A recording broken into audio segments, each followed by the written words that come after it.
குறுகிய சாலைகளிலும் இயக்க சிறு பேருந்துகள் அறிமுகப்படுத்தப்பட உள்ளதாக போக்குவரத்துத்துறை அமைச்சர் சிவசங்கர் தெரிவித்தார்.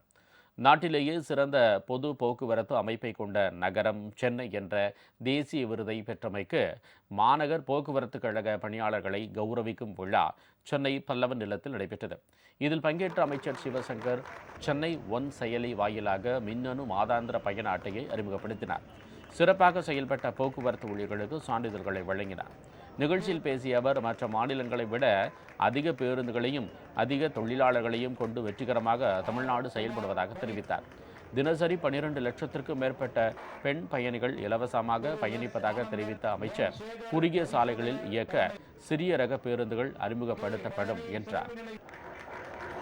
சென்னை மெட்ரோ ரயிலுடைய அந்த கடைசி மைல் இணைப்புக்காக இன்னும் கூடுதல் பேருந்துகளை, அதுவும் இப்பொழுது இயங்குகின்ற பேருந்துகள் இல்லாமல் இன்னும் குறுகிய சாலைகளில் சிறு தெருக்களில் இயங்குகின்ற அளவிற்கு சிறு பேருந்துகளையும் பயன்பாட்டிற்கு கொண்டு வர வேண்டும் என்று நம்முடைய மாண்புமிகு முதலமைச்சர் அவர்கள் உத்தரவிட்டிருக்கிறார்கள்.